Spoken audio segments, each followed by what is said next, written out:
Friday night. Ain't no telling where we headed. It's a Friday night.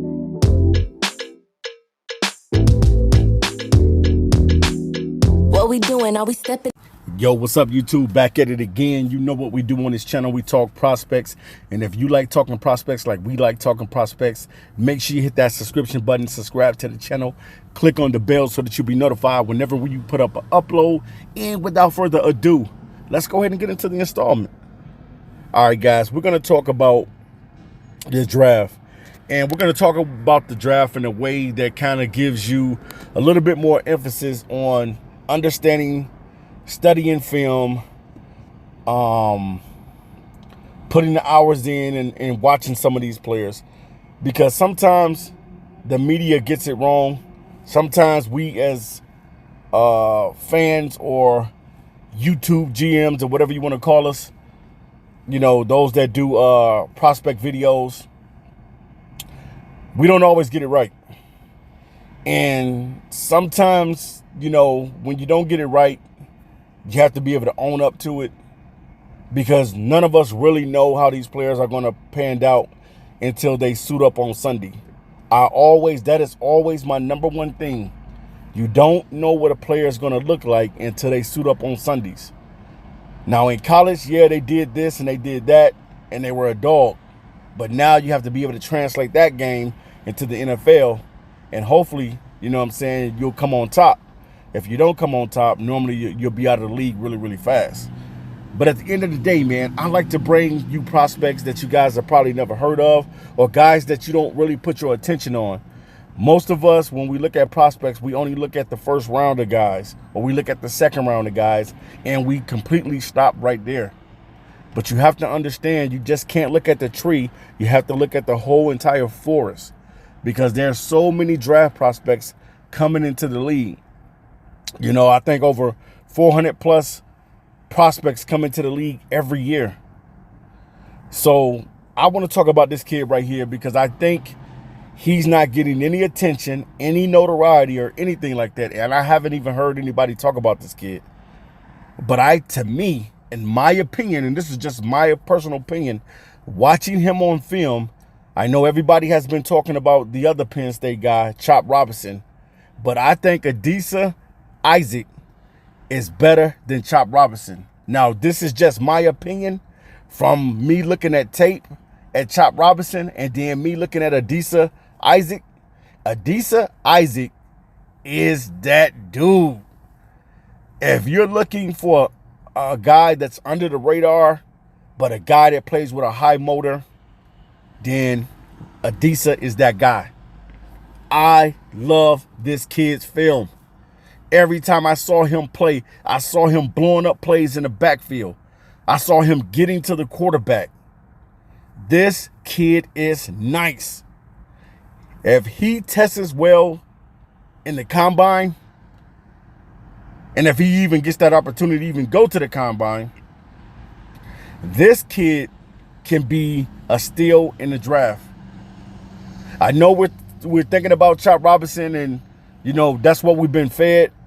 But I just beg to differ, man. Go and watch this kid's film, and you're gonna fall in love with this kid.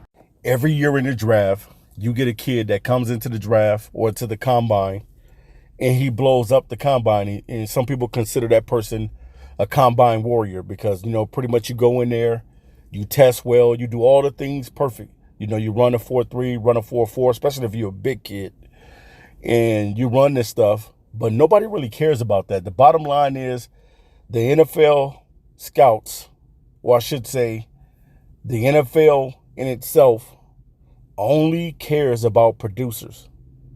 What do I mean about producers?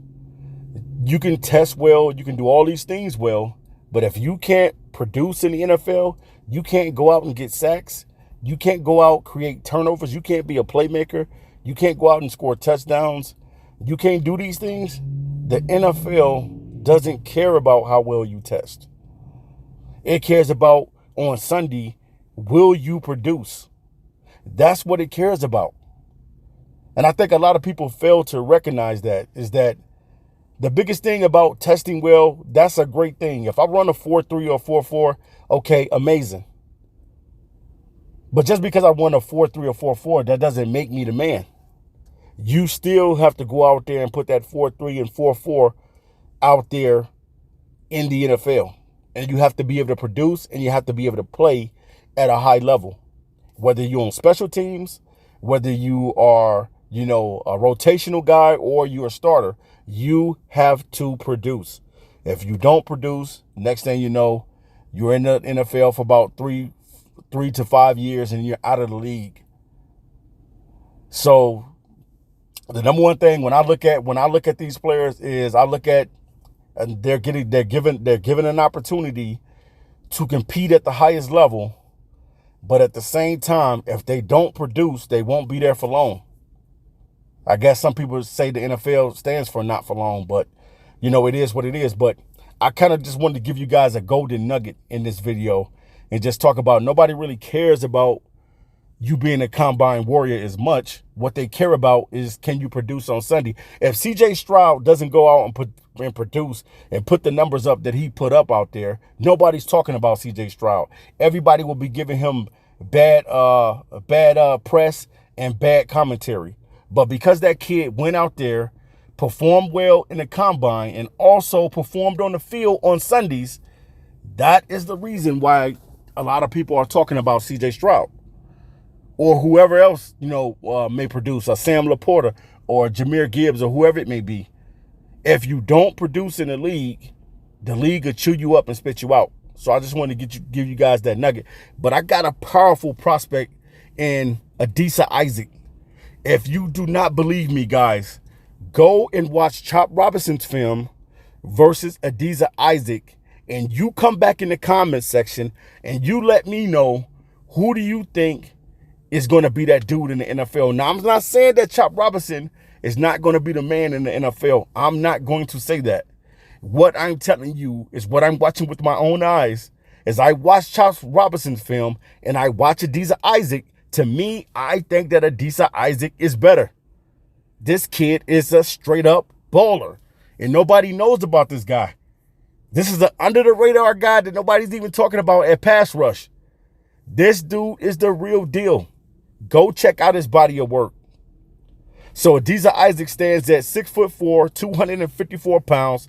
Sure, he's going to have to put on a few more pounds, but this kid is box office to me when it comes to stopping the run and being able to get to the quarterback and being explosive, man. That's what you want your DN to be explosive. And he has a career of 92 tackles, 31.5 tackles for loss, 14.5 sacks, and 2 forced fumbles in his collegiate career. He has 5 years of college football experience. Very athletic, a freak of nature. Has a high motor, and you can see it on the field when he plays. This guy goes 110 every time he's out on the field. Does a great job of setting the edge, because that's what you want your defensive end to be able to do. Set the edge. Keep that quarterback contained in the inside as well. Isaac is very explosive off the line of scrimmage. He has an array of different moves that he uses. I love everything about this kid's game, man. I'm telling you guys, you have to go watch Adisa Isaac. And you make the comparison. Chop Robinson, who's getting more attention than Adisa Isaac, you tell me with your eyes, what do you see out there? This kid has quick feet. He's very good in run support. And he has great closing speed to get to quarterbacks and running backs. If this kid tests well at the combine, he's going to blow up. His stock is going to go through the roof. Nobody's talking about Adisa Isaac, but I wanted to put you guys on who this kid is. You can compare him to the other guys as well. This kid, high motor. This kid is relentless on defense, and he's always coming. All right, guys, leave it in the comment section what you think about defensive end Adisa Isaac.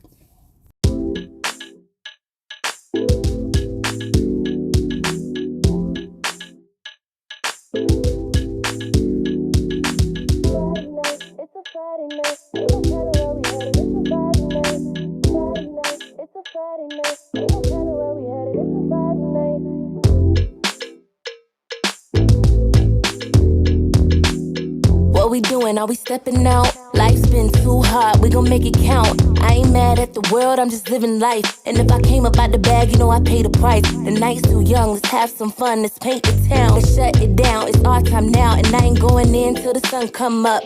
And I ain't going in until we blew up the Bucks. Cause it's us, throw it up, live it up. Come with us, we gon' paint the town, paint the town. Love you right now, hop in the Bentley, let the roof down. It's a Friday night, it's a Friday night.